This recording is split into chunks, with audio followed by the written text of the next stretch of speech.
بدرخها وندبه.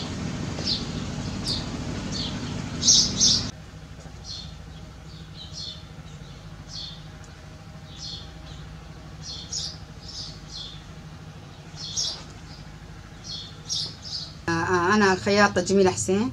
احنا خمس أعضاء خياطات جارات بعض هنا، وفكرنا انه نسوي مشروع خياطة، واجتمعنا سوينا جمعنا مجموعة من المال، واشترينا مقص اسفنج، وكان لازمنا بس بضاعة، وساعدتنا كان بي جمعية تعاونية تساعد اللي عندهم مهن وتطور لهم المهن، واعطونا مبلغ 1.5 مليون. اشتغلنا به، وليه ما بعد فترة سنة رجعنا لهم المبلغ 1.5 مليون، وصار الشغل على حسابنا ونشتغل، والحمد لله كنا متعاونين، وحدة تقص، وحدة تحبك، وحدة تخيط، وحدة تروح تجيب البضاعة، وحدة تروح تسوق. ولأن المجالس العربي هو اختصاص المرأة، يعني المرأة هي اللي تشتري وهي اللي تحب، وهيك أكثر بصراحة من الزلمة. لأن احنا زاد مو احنا زاد اللي نبيع ونشتري نساء، صارت لنا شهرة وطلبات أكثر.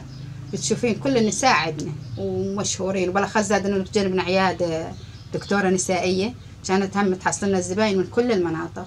وما بفترة يمكن 5-6 أشهر انتشر، يعني صار لنا إعلانات بالنسبة لمشروعنا، ومشى وضعنا خلال 1.5 سنة كان شغلنا تمام.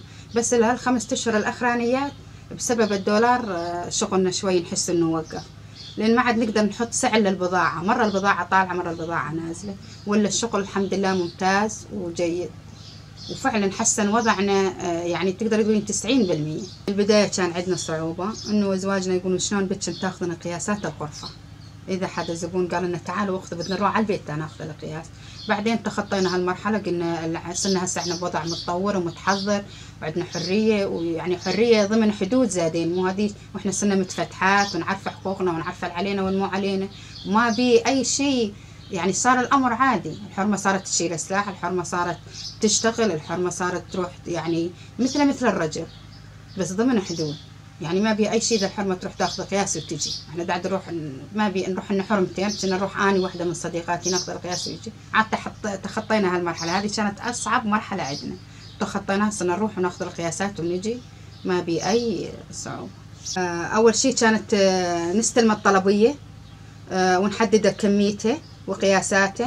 كنت اروح اني دائما، او يروح معي زوجي زاد يساعدني على القامشلي، وكنا نجيب من معمل اسفنج شيفان، والله كانوا زادين شيفان كان يساعدنا، كنا احنا نساء اللي قاعد نشتغل، ونجي لو نجيب هين نقص القياس على الفصل اسفنج على القياس، ونقصه على المقص. انا ومعاي واحد تناوب اسمها رويده، هي اني يعني نقف على المقص. وبعد ما نخلص الخياطه كنا اني وخزنه ونوفه ويسرى هذا اللي نتساعد بالقص والخياط والحبك. والتوزيع شفتي يجي الزبون يشيل من هنا المجلس. والله يعني أنا أتمنى من كل مرأة عندها يعني حلم أو مهنة بتطورها وتشتغل بيها، لأن ما بي أحسن من واحد يشتغل بكد إيده ويأكل من كد إيده ومن تعبه. وبي شغلة واحدة بس، إنه هالدولار لو إنه ما ينزل ويطلع، لو إنه نلقي لنا حل نهائي لهالشي هذا. بس يعني إحنا والتجار لو نتفقنا على ثقة إنه هالدولار نحط لنا حد إله.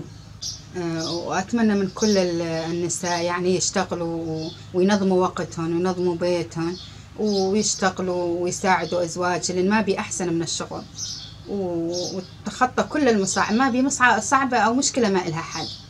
والله يعطيكم العافية.